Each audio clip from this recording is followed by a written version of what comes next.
Salut à tous, c'est Arnaud, ingénieur et formateur chez PCsoft. On va voir ensemble quelle formation vous devez choisir en fonction de vos besoins, et ceci grâce au schéma qui se trouve juste derrière moi. Alors d'abord, il faut savoir qu'il y a des formations qui concernent WinDev en jaune, des formations qui concernent WebDev en bleu, des formations qui concernent WinDev Mobile en orange, et des formations thématiques qui n'ont pas de liaison avec un produit, c'est-à-dire qu'elles sont intéressantes pour WinDev, WebDev ou WinDev Mobile. Alors, je m'adresse d'abord à vous qui n'avez jamais développé avec les produits de PCsoft. Si vous souhaitez faire une application Windows, Mac ou Linux, c'est vers les formations fondamentaux 1 et 2 de WinDev que vous allez vous tourner. Mon petit conseil, si vous en avez la possibilité, ne faites pas que le niveau 1. Je vois trop de stagiaires qui regrettent de ne pas avoir suivi les fondamentaux dans leur totalité. Donc faites, si vous le pouvez, les 5 jours de formation, 2 jours plus 3 jours, sachant que vous pouvez suivre ces deux formations sur une semaine ou sur 2 semaines différentes. Maintenant, si vous souhaitez réaliser un site, c'est naturellement vers les formations fondamentaux 1 et 2 de WebDev que vous allez vous tourner.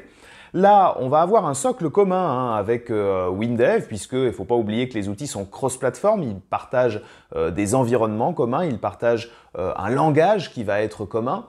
Mais on va voir toutes les spécificités du monde web, à savoir le côté Ajax, le côté navigateur, le côté JavaScript, le déploiement, etc., etc.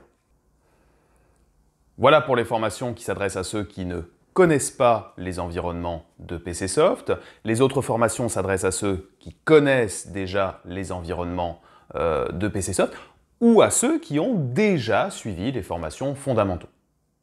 Poursuit avec WinDev Mobile, formation WinDev Mobile Android, WinDev Mobile iOS, qui nécessite donc de connaître WinDev ou WebDev, formation dans lesquelles on va voir toutes les spécificités liées à la mobilité, que ce soit en termes de fonctionnement en mode déconnecté, la synchronisation, que ce soit en termes de déploiement sur les stores, la nécessité des licences, les particularités d'interface avec les notifications push, les widgets, etc., etc. Formation donc de 3 jours avec toutes les spécificités de la mobilité. Pour poursuivre avec WinDev, on a les formations WinDev Avancé 3 et WinDev Avancé 4, formations dans lesquelles on va voir énormément de choses, que ce soit en termes d'outils, les tests automatiques, l'intégration continue, la fabrique logicielle, les audits, le débogage à distance notamment, mais aussi en termes d'interface avec les tableaux croisés, les tableaux de bord, la création d'applications multi-fenêtrage, des techniques de programmation aussi dont on n'a pas l'habitude. Il y a énormément de choses, il faut consulter le programme détaillé. Avec WebDev, pour poursuivre avec WebDev, on a une particularité puisqu'on a une formation qui s'adresse à ceux qui connaissent déjà WinDev et qui veulent passer à WebDev. C'est la formation WebDev pour développeurs WinDev qui condense en 3 jours les formations fondamentaux sur 5 jours. Formation WebDev pour développeurs WinDev que vous pouvez éventuellement enchaîner avec les formations avancées 3 et 4 dans lesquelles on va voir spécificités liées au monde du web, avec les techniques AWP, pour le référencement notamment, l'Ajax par programmation, les WebSockets. On va également inclure dans WebDev des bibliothèques JavaScript externes pour faire des UI super modernes et on va coder un peu en JavaScript dans WebDev. On va également voir des choses un petit peu plus classiques comme le champ planning, les possibilités d'UI classiques de WebDev.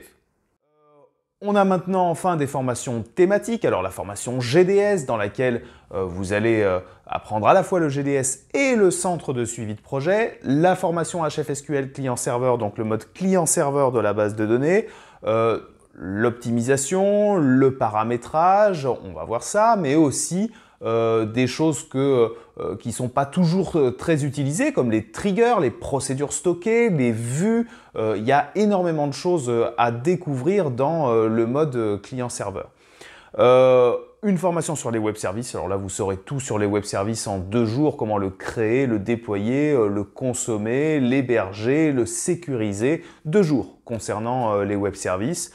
une formation concernant les tâches parallèles. Donc là, c'est apprendre à réaliser des applications où on a des traitements qui sont asynchrones, qui ne bloquent pas l'utilisateur. Alors, il y a des choses à connaître, il y a des pièges à éviter. On a un jour pour faire ça ensemble. Et enfin, la formation programmation orientée objet, où on part de la base, des concepts de la programmation orientée objet, pour finir par la mise en place de design patterns tels que le design pattern singleton, le design pattern observateur, le modèle vue présentation également. Voilà, j'espère que vous savez quelle formation choisir en fonction de vos besoins. Sachez que toutes nos formations sont disponibles en présentiel dans nos locaux sur les Champs-Élysées pour échanger et se voir en vrai, mais également aussi en distanciel, en visio, avec tous les outils qui sont spécialement développés pour répondre aux besoins de la visio. Voilà, je vous laisse consulter notre planning et je vous dis à bientôt.